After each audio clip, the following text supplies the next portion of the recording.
guess we're back.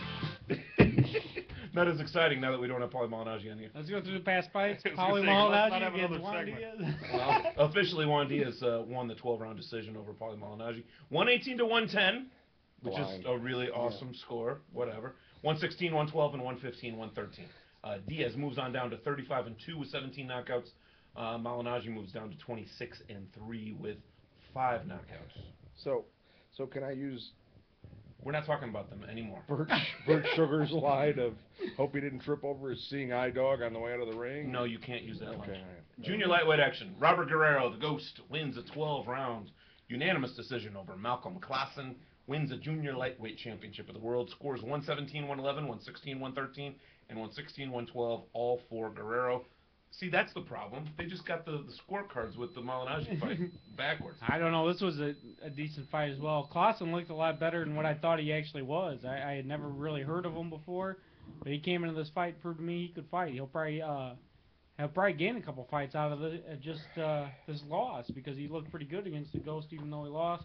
I did hear some rumors that Guerrero broke his hands in this fight. See, I have not One of read his hands, anyways. I haven't seen it anywhere. There was something in the post press conference that they said. I didn't quite catch it, but there was something. Yeah. So. I'm just saying. I know there was. He heard something because I heard him talk about it. Heard his gallbladder. I didn't exactly catch what it was though. His pancreas was bruised. So, Robert the Ghost Guerrero, you are one of two gentlemen named the Ghost, and both of you deserve it. Both of you deserve it. You're very hard to hit. Yes, he is. And he's the new champ. He most definitely is. So congratulations, Robert the Ghost Guerrero. You are the junior lightweight champion of the world. Moving on down, Danny Jacobs wins a 10-round unanimous decision over Ishe Smith. We actually got the chance to see Danny Jacobs fight at Aragon Ballroom, actually. No, or did he fight at UIC? UIC. It was right before his Michael Walker fight. He actually got told that night that he was filling in for James Kirkland. And did that fight even happen? James Kirkland and Walker? No. No. Danny Jacobs and Walker. Yeah, that was on the Hatton versus Pacquiao undercard. Yeah. And he handled Michael Walker, a local fighter, pretty well. And actually, that was the most competitive undercard fight of that night because Michael Walker gave him a little bit of a fight. Everybody else was a pushover. I think actually that was the most competitive fight of the night because that was the only competitive fight of the night. Even the main event wasn't all that. That was not competitive because Pacquiao really didn't let Oscar do a whole lot of his cool stuff. He didn't get to do his whole lot of nothing stance. He just did a whole lot of nothing. No. That was Hatton. Hatton against Pacquiao? Yeah, that was knockout of the year. So. Yes, it was.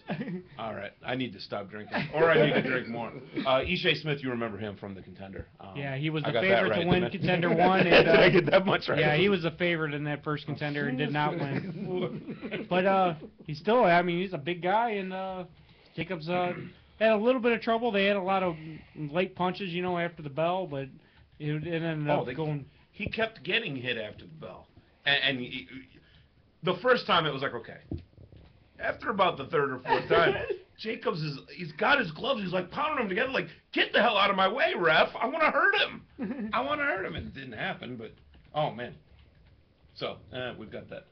Danny Garcia, TKO victory in the third round over Oscar Leon. What in the world are you typing? I'm going to put a poll on here. All I hear is click, click, click, click, click. You must be spelling Tim. I'm putting a poll. click, click, click, click, click, click, click, click. There's going to be a poll up there. Does Chris need to drink anymore? We're going to find out from our audience. Don't put your poll on the keyboard. You need to drink anymore. Waits for me to leave anyway. Yeah. All right, moving on down. I'm not going to talk about Adrian Broner because I will laugh too much. But at cruiserweight, Adam, the Swamp Donkey Richards, wins an 8-round split decision over Harvey Jolly. Because Harvey Jolly is a boxer's name that strikes fear into the hearts of janitors the world over. Strikes fear in the Swamp Donkey. Yes. Saturday night, Cabo San Lucas, Mexico, junior lightweight action. Humberto Moro Gutierrez wins a 12-round unanimous decision over Sergey Gulekevich.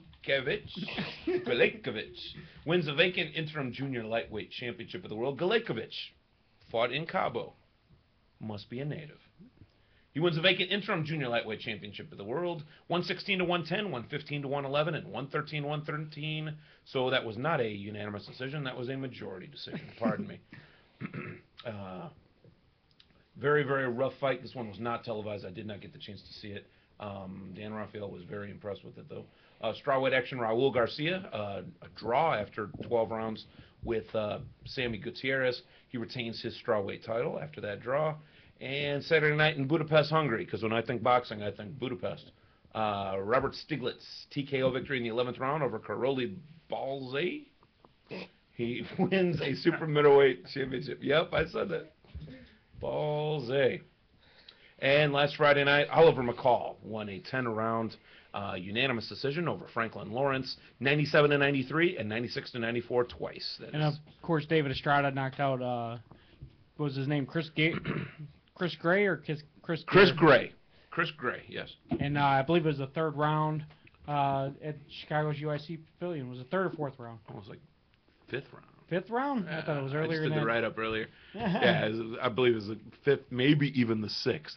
Yeah, I did. Well, you were in the sweat box, though. Yeah, well, Estrada took the early rounds. He didn't. Yes. He didn't really pressure him like he did in the later round. Well, the middle rounds, I guess. But the middle rounds infinite gone all 10. Yeah. Yeah, as it stands, the late rounds. But once he turned it on, that was the end for Chris. What was it, Gray or Gary? Gray. Still Chris Gray.